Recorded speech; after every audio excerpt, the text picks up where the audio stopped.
Okay, good evening, everybody. We're live. It is December 18th, 2025. We're a week away from Christmas. We're live at Icaria Concierge and Functional Medicine. My name is Dr. Brett Hockey. I'm here with my lovely assistant. No, just kidding.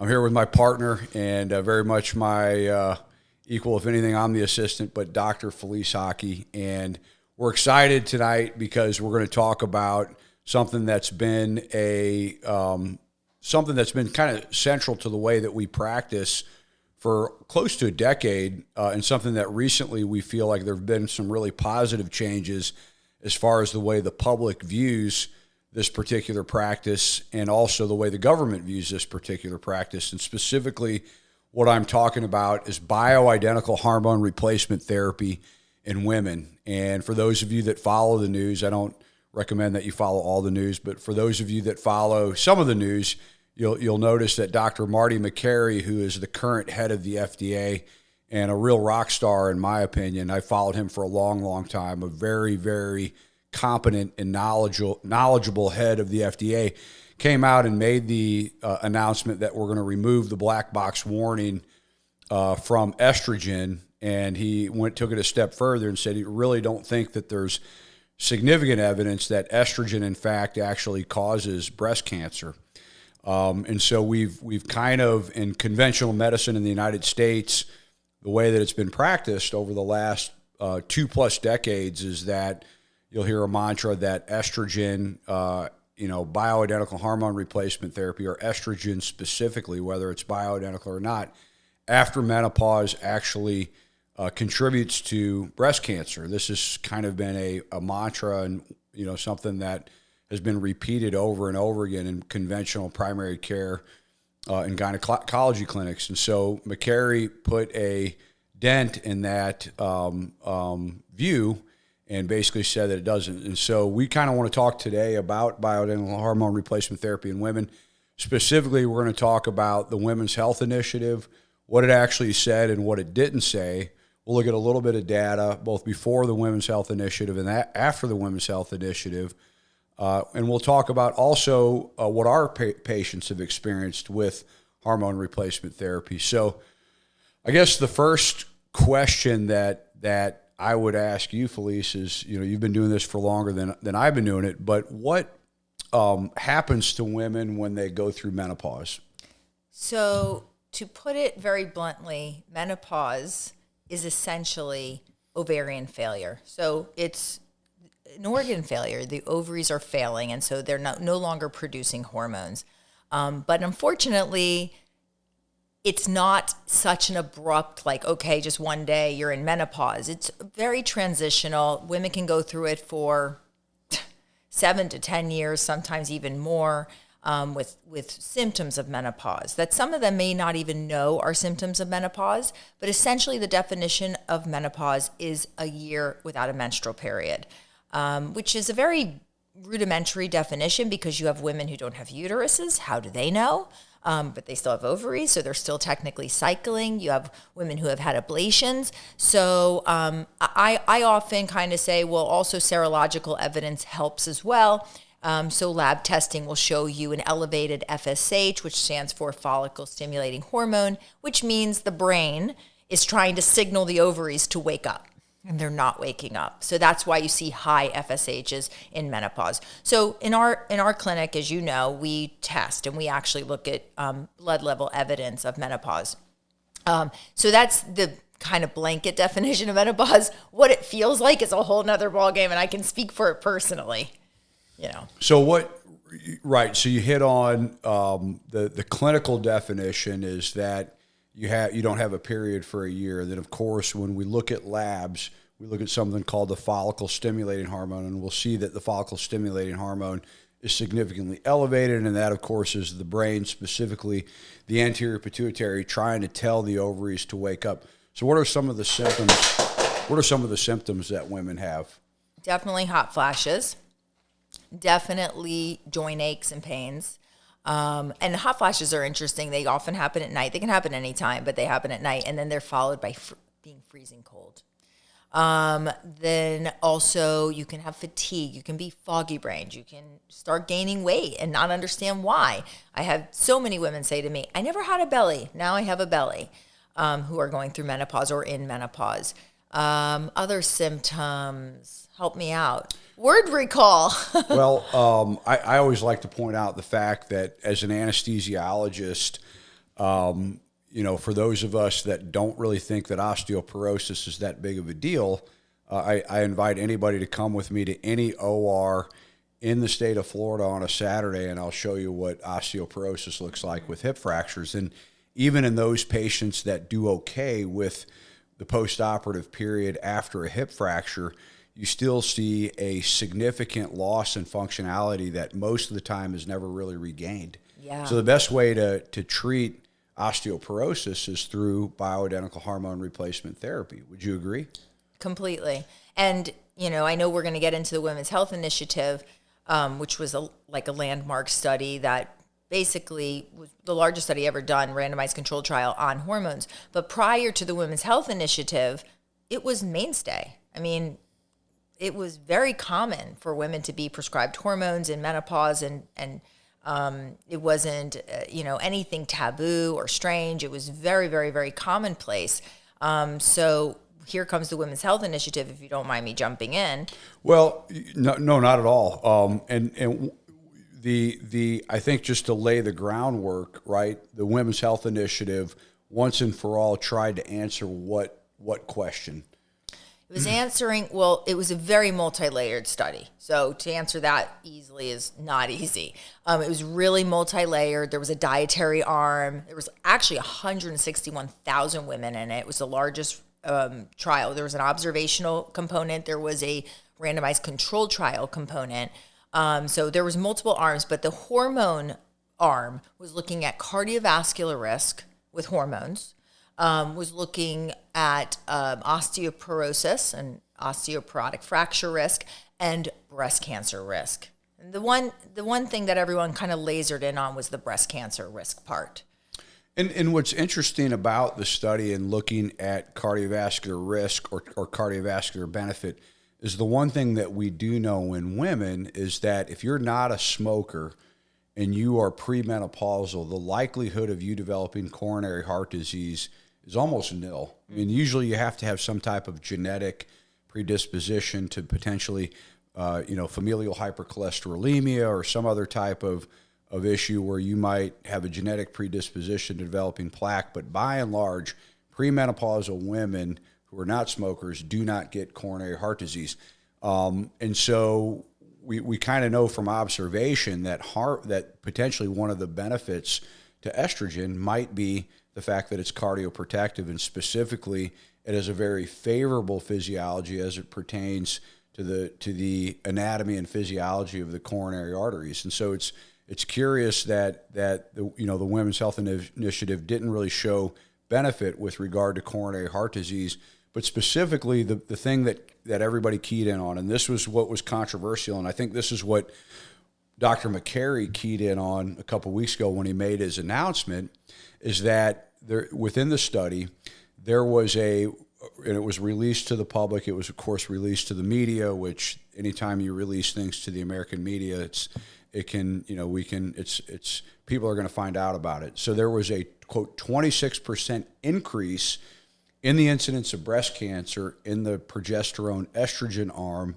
compared to placebo. And to set the stage, as part of the randomized controlled trial component of the Women's Health Initiative, in women that had uteruses, and again, the conventional teaching and treatment is that if the female has a uterus, we use progesterone and estrogen.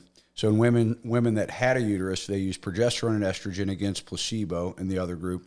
And then in women without uteruses, they used estrogen only. And in the group that the part of the arm where there was progesterone and estrogen against placebo, they found a 26% increase in the incidence of breast cancer. Can I piggyback on that? Sure, yeah.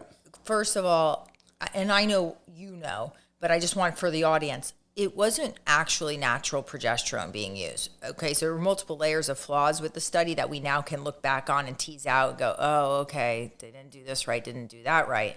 But the first thing was, yes, that arm of the study, there was a progesterone and estrogen arm, and then an estrogen-only arm for those women without uteruses.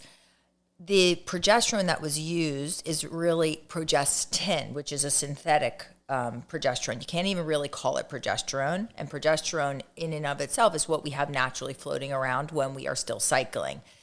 So that was a definite, questionable part of the study, which now, years later, we can kind of extrapolate the data and realize it was a large part of the issue with the study. The other real problem with the study is you have a 26% increase in the progesterone estrogen arm, and that was what got released to the media, and then the media repeated that mantra. But that 26% increase was equal to 8 out of 10,000. So it represents a real, when you interpret data, you have to understand the difference between absolute risk and relative risk. So the relative risk was 26% increase.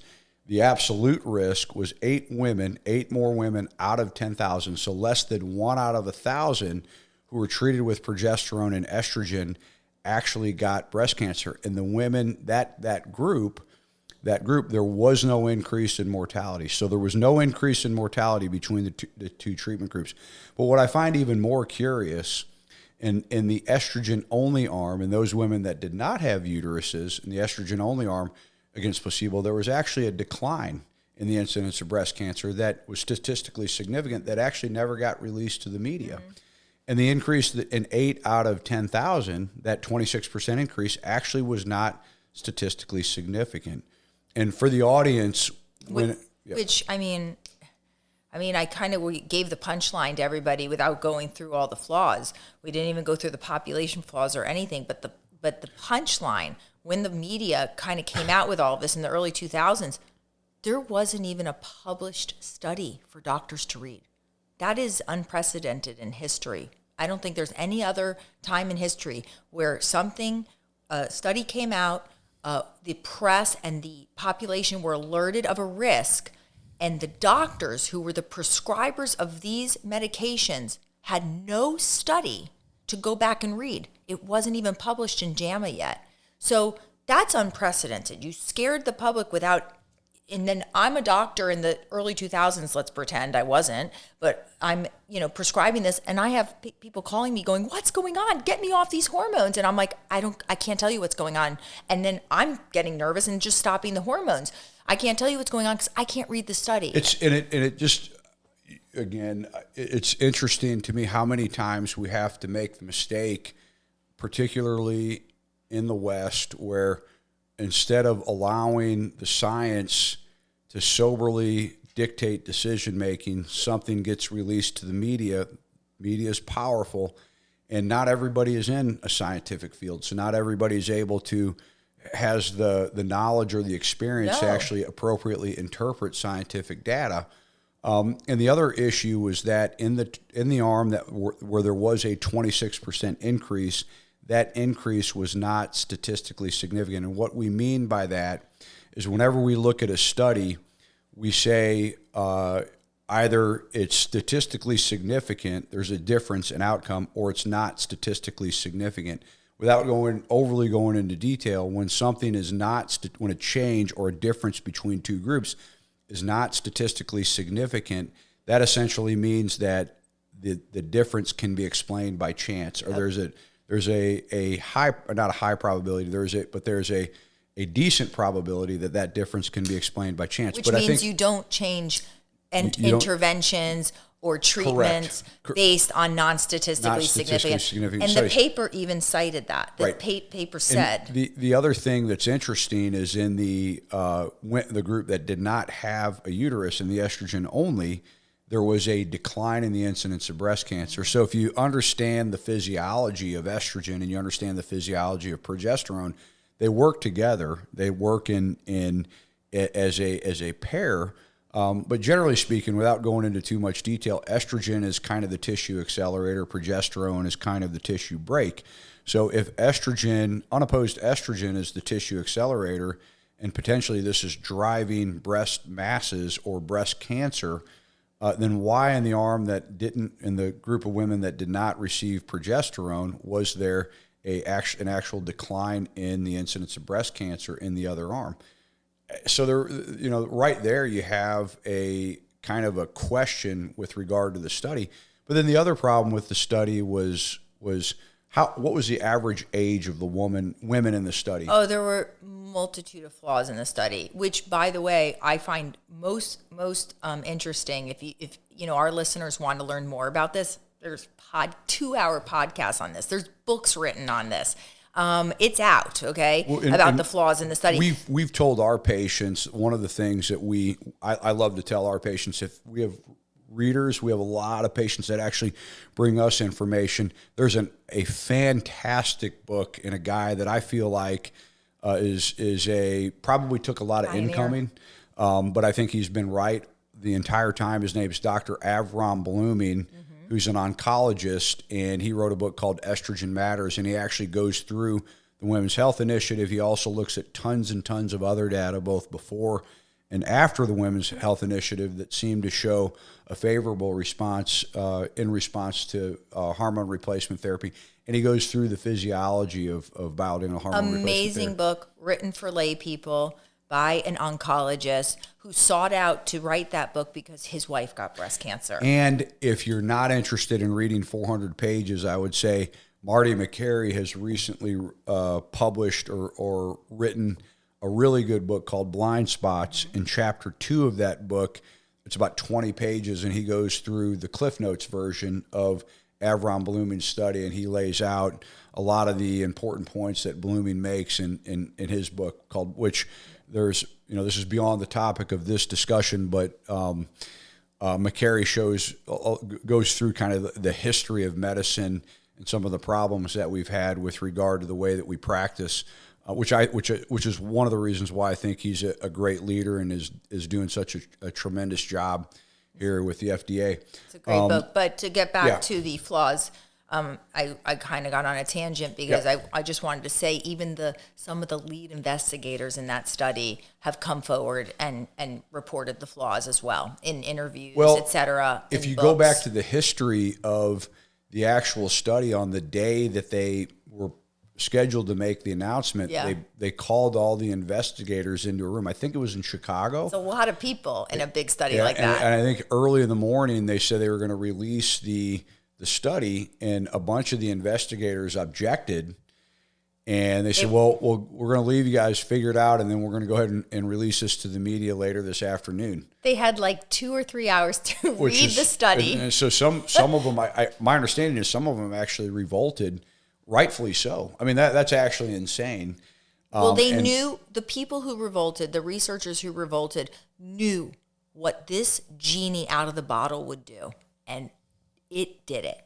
I mean, the entire country, I still hear people saying hormones are bad, or my doctor said hormones are bad. And I'm like, we hear it all the time. Oh my gosh. So, okay, the problems, the flaws with the study, just to name a few, because there were a lot. And I probably can't speak as eloquently as I would like to be able to speak on these flaws. So number one was the population chosen for the study. So in the hormone arm, there were 68,000 women, okay? 16 and a half or so in the 16,500 in the progesterone estrogen, and then about 11,000 in the estrogen, and it was broken up in different ways, subsets. But the population, the average age of the woman, there was an age issue and a timing issue.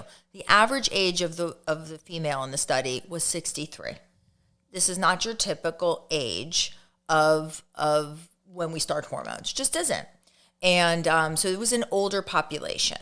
So, and just so the audience is aware, now that we've got 20 more years of data, we've got some more refined ways of looking at this. Generally speaking, there's a 10-year window after menopause where we really are confident that the benefit, in most patients, the benefit to risk ratio is there to go ahead and start hormone replacement therapy. After that 10-year window, we're a little concerned potentially with the risk of estrogen as it pertains to coronary heart disease and the potential for exacerbating or even leading to infarction within the first year. Plaque disruption is a great way to say it. Within the first year of starting the therapy. After that, there's still So after the 10-year window, there's a little bit of a question as far as benefit risk that you kind of can review with each patient. But outside of that, in this study, the average age of the woman in the study, like you said, was, I thought you said 63. I thought it was 65, but it's 63. Nevertheless, 63 It was years old. 63, and like you said, the timing issue was most of them were 10 years past the window of menopause, and they were just starting hormones. Okay. Another flaw in the study was 70% of these women were overweight or obese. 50% of them were smokers. A large percent of them had hypertension. You're going to do a study on cardiovascular risk on patients who are already set, or a population that's already set up for heart disease? 70% were obese. Overweight or obese combined. 50% smoked. And these were postmenopausal women 10 years outside of menopause. So they were, and many of them surely had insulin resistance, metabolic syndrome, et cetera. So they were already setups for heart disease. All things coronary heart disease. And so, right. So that was a big, huge problem. I mean, no one even talks about that part. I mean, now I think people are talking about it, but back then, I mean, when the media frenzy happened, nobody spoke about that. This was the wrong population of people to choose. Then there's a whole nother flaw in the data, how the data was presented. You already alluded to it. It was presented as relative risk. If I tell you have a 26% chance of something bad happening, i.e. breast cancer, from taking this, there's no way I'm taking that chance. That's 1 in 4 people. But it's not really 1 in 4 people. It was 0.9 in 1,000, or like you said, 8 in 10,000. So, and that was the absolute risk. And when you speak about, remember, relative risk compares 2 populations. So you can easily, when you're narrowing it down to just 2 different groups, things will sound scarier. So, relative risk, if anyone gives you the stats on something, when it comes to a drug, et cetera, you should be asking, is it relative risk or absolute risk? And you really want to know the real world data, which is absolute risk. So that was another problem. That was how the data was presented, as relative risk. There was other issues. They never broke down. Most studies like that large, this was $1 billion study I already mentioned, will break down subgroups. Race, Caucasians, African Americans, their age, family history of breast cancer. There was absolutely no subtest analysis. That's very strange. Why wouldn't you do that? And when they did go back, and I know I'm fast forwarding here, but when years later, there was a study that came out in 2006, Anderson et al., actually pulled out the subtest groups, there was absolutely not even any increase in risk of breast cancer, even in the progesterone and estrogen arm. Okay, now let's talk about the flaw of the type of hormones that were used. There's definitely debate over the CEE, which was the estrogen they used. It's called conjugated equine estrogen. It's known as Premarin, and it comes from a pregnant mare's urine. That's why they call it Premarin. And so there's argument as to whether that's natural or not, right? Because it comes from a horse, but it is a horse. It's not a human. Okay, so that was one. Second, they used pill form. And it's pretty, I would say, common knowledge now that the safest way to take estrogen, it's not absolute. I do know some women who take estrogen by pill and they just do better with it. But there is a higher risk of clotting when you take estrogen by mouth, especially if you're a smoker. That's like a no-no. But estrogen through the skin is the safest form. So they were using CEE and they were using pill form. And then secondly, and you said this already, they were using a progestin, a synthetic progesterone called MPA, medroxyprogesterone acetate. I always get that name wrong. And it was also in pill form. And that is very questionable as to what potentially was the reason for the slight uptick in breast cancer in that group versus the estrogen-only group, which you already said, actually had a reduced risk. I want to say, I've heard different data, but around 21 to 23% reduced risk. So, so this was 2002. Makary makes his announcement. Dr. Makary makes his announcement a couple weeks ago. So this is late 2025. So in essence, we've had 23 years within the conventional realm where most of the time when or I should say probably most of the time, a lot of times women bring this up and they're in the conventional realm. They said, no, it increases the incidence of breast cancer. So, and I think Makary did a great job of articulating this with the media outlets when he did the rounds of interviews. And of course, Dr. Blooming's been talking about this for years and years. What are the real benefits of bioidentical hormone replacement therapy? So, for instance, we do a lot with trying to understand brain health. If you get Alzheimer's disease and you're diagnosed with it, there's 0% that you're going to be cured. The best that we can hope for is maybe to try to slow it down. Maybe try to stop it. But if you get it, there's almost 0%. I mean, there is 0% that you're going to cure it. So women get Alzheimer's twice as often as men, correct? Mm-hmm. And one of the benefits to bioidentical hormone replacement therapy is cognitive protection, correct? Yep. So we talked about coronary heart disease. We talked about estrogen has a very favorable physiology as it pertains to the heart. With regard to cognition, definitely protective, definitely, in my opinion, a treatment if you're thinking about prevention. And I think if you're concerned at all genetically with the development of Alzheimer's, the best way to treat it is to prevent it. Mm-hmm. We talked about osteoporosis, right?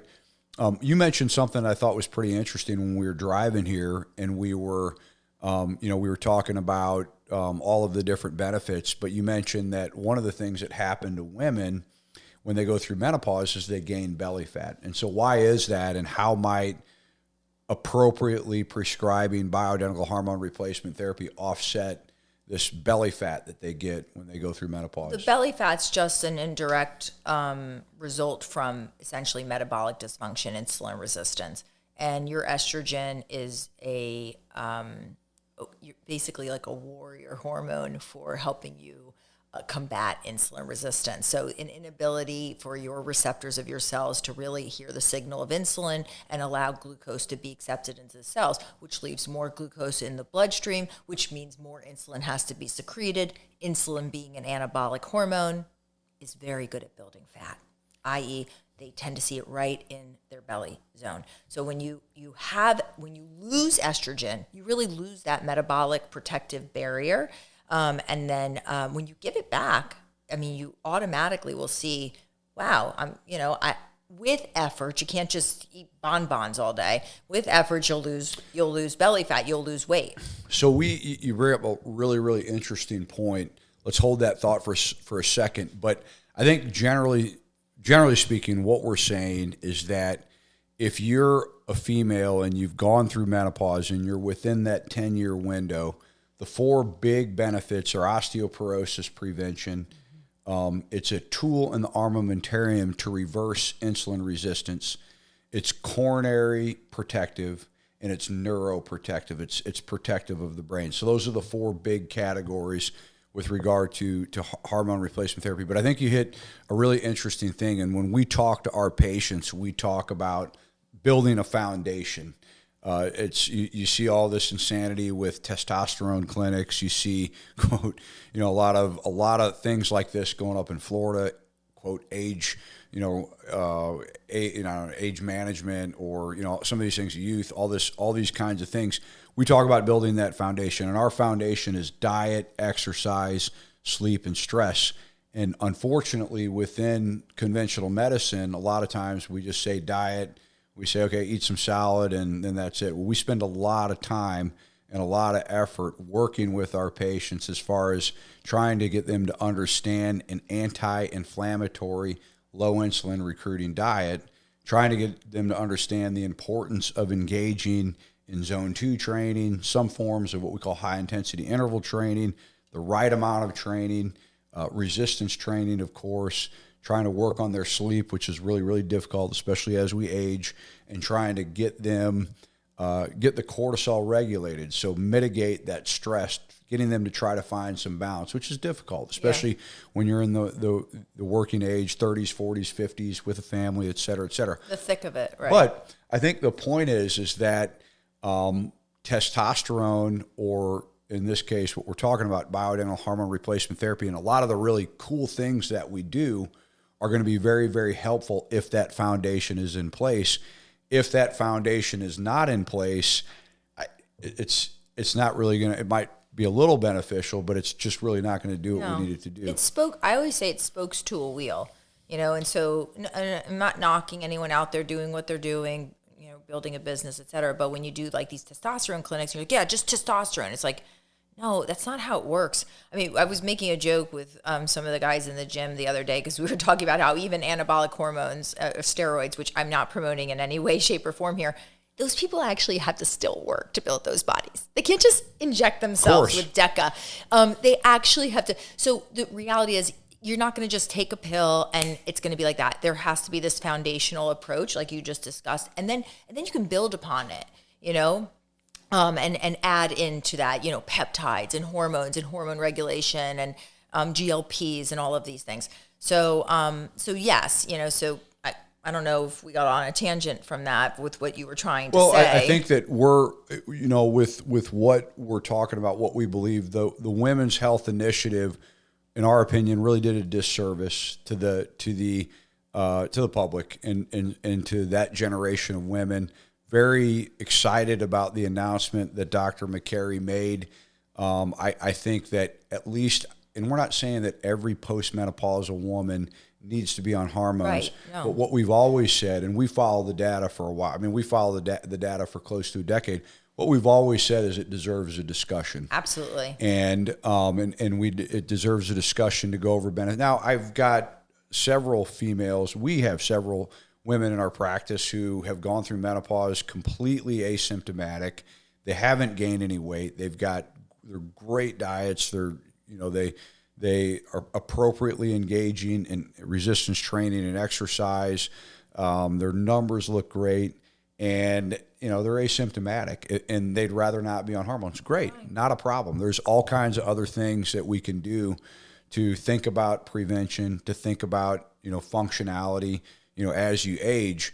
But we've always just said it deserves a discussion. So we're excited really about this next chapter in healthcare in the United States. We really think there needs to be a focus on prevention. There needs to be a focus on functionality. Unfortunately, I still don't think that there's really any economic incentive when you look at the conventional system to think and provide for those things. But I do think what Dr. Makary did, showing great courage to follow the data, is definitely a step in the right direction. For sure. And so, can I also say, because I know we're wrapping it up, but there was one of the flaws or the outcomes of the study was there was a gap in education on hormones, and you and I both know we were really not taught how to do hormones.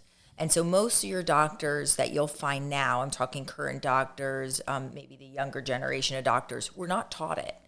Because of this study, because of this.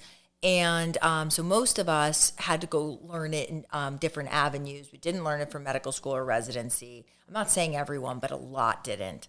And so what's going to happen now, I think the next problem is going to be on the education. I hope the education system kind of takes this as, okay, let's start changing and revamping the education on hormones.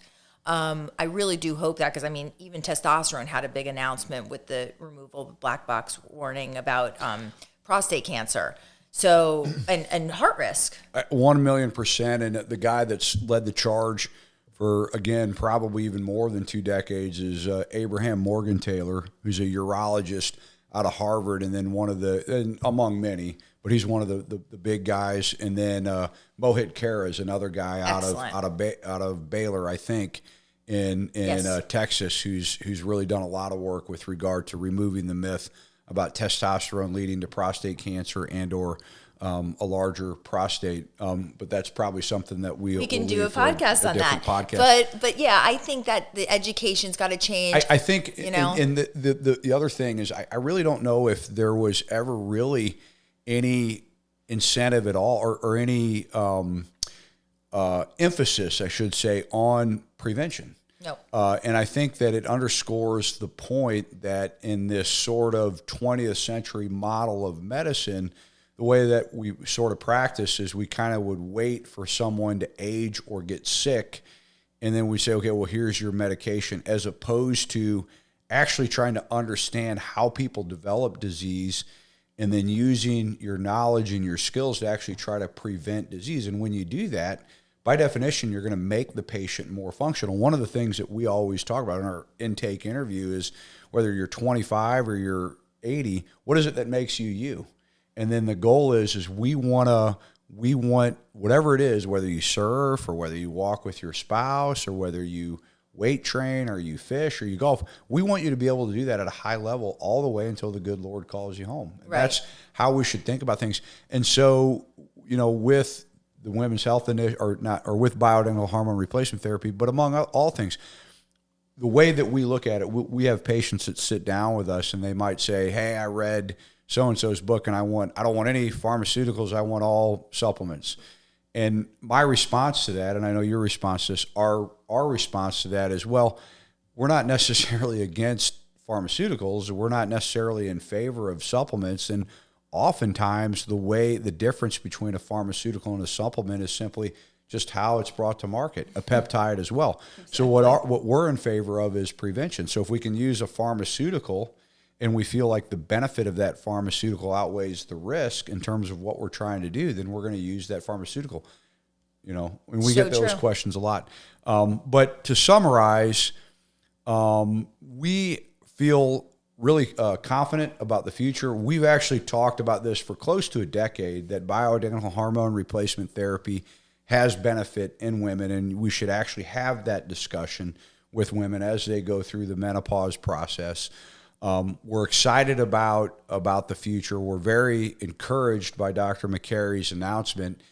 We and to summarize, it's the Women's Health Initiative was misleading. We have good data to say that bioidentical hormone replacement therapy is beneficial for dementia. It's beneficial for preventing dementia. It's beneficial for preventing coronary heart disease, for preventing osteoporosis, and it's a tool in the armamentarium for really a large focus of our practice, and that is mitigating or reversing or preventing insulin resistance, which is upstream from not just type 2 diabetes, but a lot of non-communicable disease in the United States. So we're excited. We encourage our listeners out there to talk to their doctors about bioidentical hormone replacement therapy. If you're in the area, if you're in Vero Beach and you want to check us out, we are Icaria Concierge in Functional Medicine. We're at 5089 A1A. And thank you, everybody, for listening. Merry Christmas, Happy Hanukkah, Happy Holidays, Happy New Year, and we'll see you next time. Thank you.